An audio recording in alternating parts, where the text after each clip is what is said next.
আসসালামু আলাইকুম। আরব আমিরাতের আজকের শীর্ষ সংবাদগুলোতে আপনাদের স্বাগতম। আঞ্চলিক অস্থিরতার কারণে দীর্ঘ সময় বন্ধ থাকার পর আজ শুক্রবার থেকে সংযুক্ত আরব আমিরাতের আকাশসীমা পুনরায় আংশিকভাবে উন্মুক্ত করা হয়েছে। এমিরেটস এবং এতিহাদ এয়ারওয়েজ সীমিত পরিসরে তাদের আন্তর্জাতিক ফ্লাইট পরিচালনা শুরু করার ঘোষণা দিয়েছে।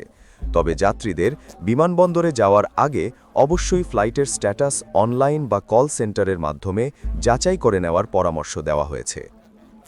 এদিকে মধ্যপ্রাচ্যের চলমান পরিস্থিতিতে দুবাইয়ে আটকে পড়া ৩৭৮ বাংলাদেশি ইতিমধ্যে দেশে ফিরেছেন। তারা ইউএস বাংলা এয়ারলাইন্সের একটি বিশেষ ফ্লাইটে দেশে ফেরেন। দ্বিতীয় বিশেষ ফ্লাইটে আরও সমপরিমাণ আটকে পড়া বাংলাদেশি যাত্রীদের ফেরার কথা রয়েছে।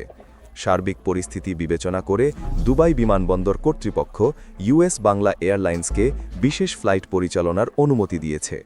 ভ্রমণের ক্ষেত্রে ভিসার মেয়াদ শেষ বা শেষের পথে থাকা বাংলাদেশি যাত্রীদের অগ্রাধিকার ভিত্তিতে টিকিট দেওয়া হচ্ছে। এদিকে মধ্যপ্রাচ্যের আঞ্চলিক উত্তেজনার কারণে হাজার হাজার ফ্লাইট বাতিলের পর সংযুক্ত আরব আমিরাত সরকার পর্যটকদের জন্য বিনামূল্যে থাকা ও খাবারের ব্যবস্থা করেছে। আমিরাতের রাষ্ট্রপতি ব্যক্তিগতভাবে আটকে পড়া পর্যটকদের সাথে দেখা করেন এবং ২০২ জনের হোটেল ভাড়া ও খাবারের সমস্ত খরচ বহন করেন। বিশ্বের অন্যতম নিরাপদ এবং নির্ভরযোগ্য ভ্রমণ গন্তব্য হিসেবে সংযুক্ত আরব আমিরাতের সুনাম রক্ষা করার জন্য দেশটির সরকারের পক্ষ থেকে এই সিদ্ধান্ত নেওয়া হয়েছে। এদিকে মধ্যপ্রাচ্যের নিরাপত্তা পরিস্থিতি আবারও উদ্বেগজনক হয়ে উঠেছে। সম্প্রতি সংযুক্ত আরব আমিরাতে ব্যালিস্টিক ক্ষেপণাস্ত্র ও ড্রোন হামলার ঘটনা নতুন করে আঞ্চলিক উত্তেজনা বাড়িয়েছে। আমিরাতের প্রতিরক্ষা মন্ত্রণালয় জানায়, সম্প্রতি একটি ব্যালিস্টিক মিসাইল ও ৬টি ড্রোন আমিরাতের অভ্যন্তরে আঘাত হানে। সরকারি তথ্য অনুযায়ী গত শনিবার থেকে এখনও পর্যন্ত ১৯৬টি ব্যালিস্টিক ক্ষেপণাস্ত্র শনাক্ত করা হয়েছে এবং ৮টি ক্রুজ মিসাইলও ধ্বংস করা হয়েছে।